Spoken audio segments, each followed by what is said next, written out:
हिंदू धर्म में देवताओं के साथ साथ देवियों का भी पूजा किया जाता है। जैसे त्रिदेव अर्थात ब्रह्मा विष्णु महेश सर्वश्रेष्ठ माने जाते हैं, तो उसी तरह देवियों में माता लक्ष्मी, माता पार्वती, माता सरस्वती और माता दुर्गा के साथ माता काली को भी सर्वश्रेष्ठ माना जाता है।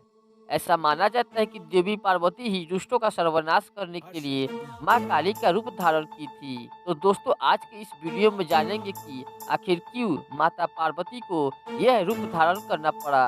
माता काली युद्ध भूमि में क्यों देवताओं का भी खून पीने लगी थी।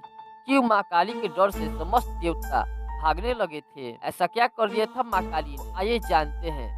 दोस्तों, एक रक्त बीज नाम का दैत्य था जिसने अपनी तपस्या से ब्रह्मदेव को खुश कर दिया, और जिसके बाद ब्रह्मदेव वहां प्रकट हुए और रक्त बीज से वरदान मांगने के लिए कहा। जिसके बाद रक्त बीज ने ब्रह्मदेव से कहा कि मुझे देवता, दानव, यक्ष, राक्षस, पशु, पक्षी, मनुष्य आदि में से मेरी मृत्यु कोई ना कर सके, और मेरे शरीर से जितने भी रक्त जमीन पर गिरे उनमें से मेरे ही समान बलशाली, पराक्रमी और मेरे ही रूप में दैत्य प्रकट हो जाए। तब ब्रह्मदेव ने कहा कि हे रक्त बीज, तुम्हारी मृत्यु किसी भी पुरुष द्वारा नहीं होगी, लेकिन एक स्त्री तुम्हारा वध अवश्य करेगी। इसके बाद रक्त बीज वरदान के अहंकार में सभी के ऊपर अत्याचार करने लगा। दिन प्रतिदिन उसका अत्याचार बढ़ते ही जा रहा था।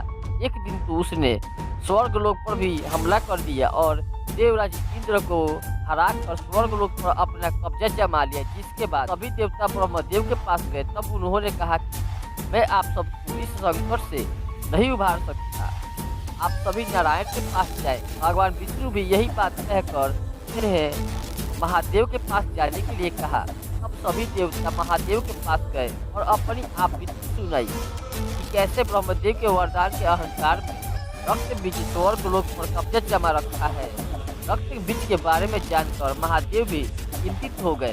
तभी माता पार्वती ने सभी को आश्वासन देते हुए कहा कि मैं आप सबकी मदद करूंगी, लेकिन सही समय आने पर। जिसके कुछ दिनों के बाद नारद मुनि से सभी देवताओं ने कहा कि हे नारद मुनि, आप ऐसा करें कि रक्त बीज देवी पार्वती के साथ कोई अपराध करने पर विवश हो जाए। जिसके बाद नारद मुनि रक्त बीज के पास जाकर उसको उकसाने के उद्देश्य से कहा कि हे रक्त बीज, कैलाश पर्वत के ऊपर भगवान शिव निवास करते हैं और कैलाश पर्वत ही भगवान शिव का निवास स्थान है, और भगवान शिव को छोड़कर सभी देवता तुम्हारी आज्ञा का पालन करते हैं और तुमसे डरते हैं, लेकिन भगवान शिव ही एक ऐसा है जो तुम्हारे डर से नहीं डरते। और शिव के पास एक ऐसी अबला नारी रहती है जिसे शिव जी के कारण कोई भी जीत नहीं सकता। यह सब पता करने के लिए छुपके से कैलाश पर्वत पर गया। इसके बाद उसने माता पार्वती के सौंदर्य को देखकर उन्हें अपनाने को अपना बनाने को सोचा।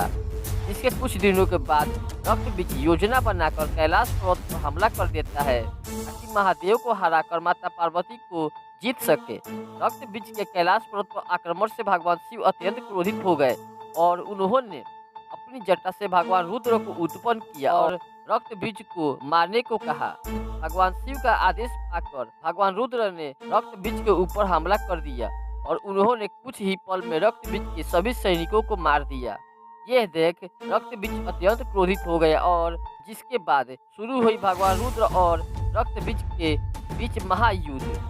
भगवान रुद्र जितनी बार रक्त बीज के शरीर पर अपनी तलवार से हमला करते और जितना ही रक्त बीज का रक्त जमीन पर गिरता उतने ही नए रक्त बीज प्रकट हो जाते। ये देख भगवान रुद्र भी परेशान हो गए और यह सब माता पार्वती भी देख रही थी और उनको भी यह देख क्रोध आ गया और वह माँ काली का रूप धारण कर युद्ध स्थल में रक्त बीज से युद्ध करने के लिए आ पहुंची। जितने भी भगवान रुद्र ने हमला से नए रक्त बीज उत्पन्न हुए थे उनको माँ काली अपने तलवार से मारकर और उनका रक्त अपने हाथ में थाम दी खप्पर से रुक, जिनका रक्त जमीन पर नहीं गिरता।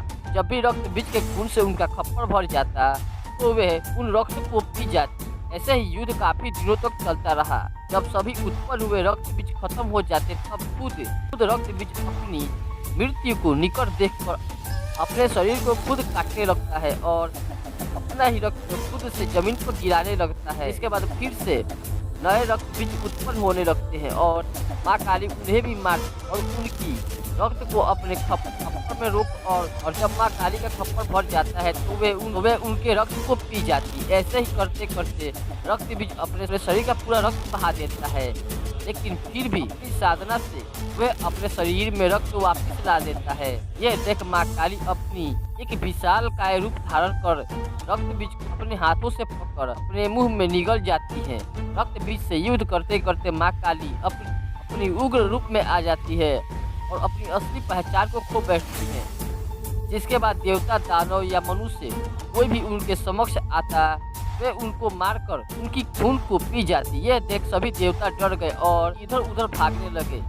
तीनों लोक में हाहाकार मच गया। जिसके बाद माँ काली का गुस्सा शांत करने के लिए महादेव उनके रास्ते में जाकर जमीन पर लेट जाते हैं और फिर अचानक गलती से माँ काली का पैर भगवान शिव के छाती पर चला जाता है।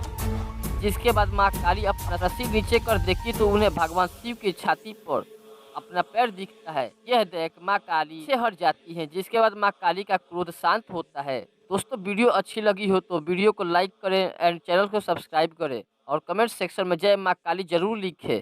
धन्यवाद।